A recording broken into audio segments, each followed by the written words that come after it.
Good evening. अभी एक छोटा सा टॉपिक हम डिस्कस कर रहे हैं क्वेश्चन के साथ, जो एक बच्चे ने डाउट भी भेजा कि number of reflections by two parallel plane mirrors.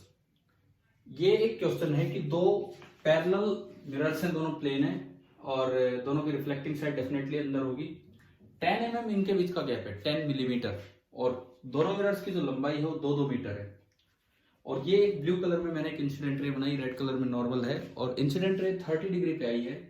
तो एक एंड ऑफ M2 से ये स्टार्ट हुई है। तो पूछा है जब ये इसमें यूं यूं यूं करती निकलेगी बाहर तो टोटल नंबर ऑफ रिफ्लेक्शंस कितने होंगे। क्वेश्चन ये है, total number of reflections is 346, 134, 80 and 173। ये हमारा सवाल है।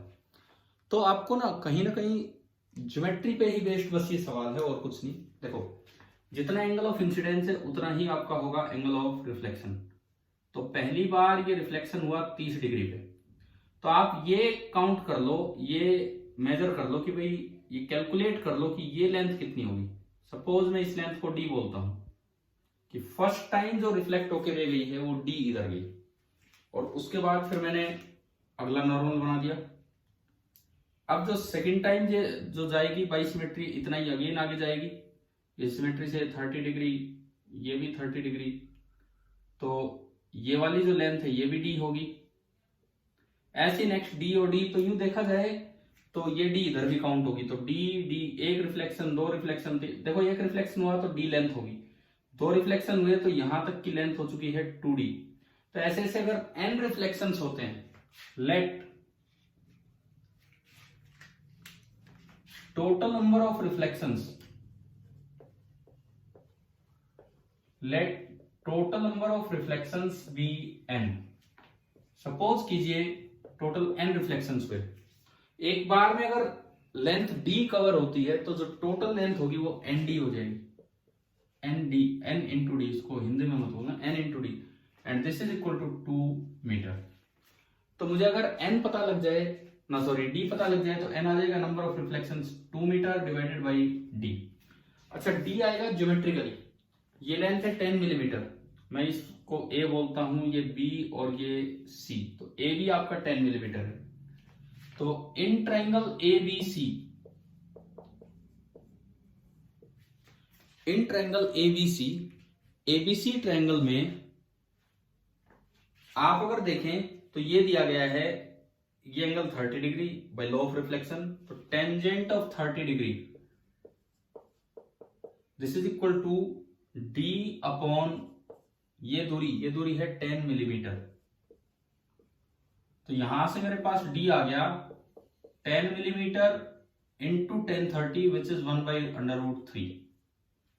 अब 10 मिलीमीटर को आप मीटर में कन्वर्ट करो तो 1000 से डिवाइड करो, तो 10 अपॉन 1000 इंटू 1/√3 मीटर, ये आया।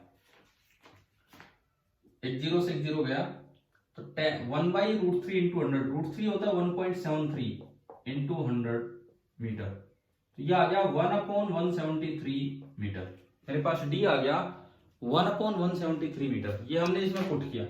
तो this implies n is coming out to be 2 metre upon 1/173 metre. Metre से मीटर कैंसिल, और ये ऊपर गया 173 इंटू 2, और आपको ये दिखना चाहिए कि ये पहला ऑप्शन ही बन रहा है। 2 3 6, 2 7 14, 2 1 3, 346। सो ये हमारा आंसर आ गया। तो अगर इस तरह के प्लेन मिरर्स आते हैं और आपको काउंट करना हो कि भाई कितने रिफ्लेक्शन होंगे, आपको केवल ज्योमेट्रिकली जाना है, और ज्योमेट्रिकली आप बड़ी आसानी से ये चीज कैलकुलेट कर सकते हैं। तो मतलब हमने 5 मिनट का एक छोटा सा लेक्चर बनाया, और इस 5 मिनट के लेक्चर में हमने एक छोटी सी चीज पढ़ ली।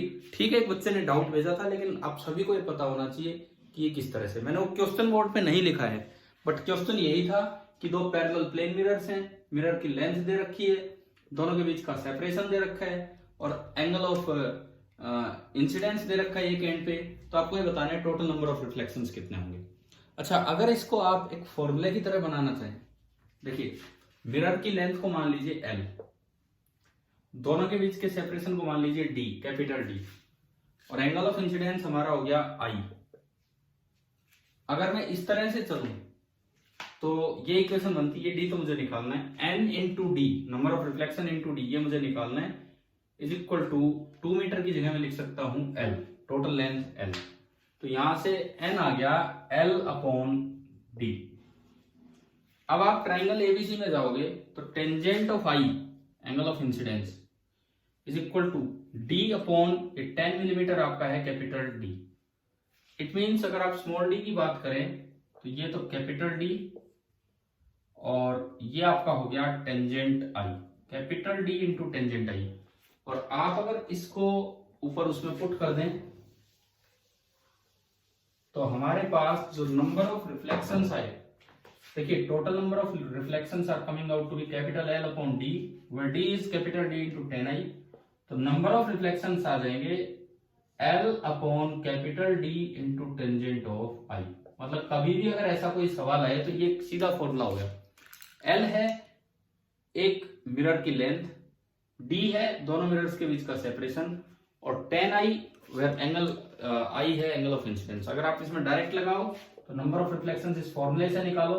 L 2 मीटर और you can say 2000 millimetre, D 10 millimetre, और tangent of 30 degree is 1/√3। Millimetre से मिलीमीटर गया, 0 से 0 गया, और ये 1/√3 ऊपर जाएगा तो 1.73 into 200 and it is again coming out to be 346। तो आप इसको एक शॉर्टकट फॉर्मूला बना के याद कर सकते हैं। तो इन 5-6 मिनट में हमने एक छोटा सा कॉन्सेप्ट सीखा है। अभी शाम तक जो लेक्चर आएंगे उससे पहले मैं 2-3 इस तरह की छोटी छोटी बातें आपके लिए डालूंगा। Thank you.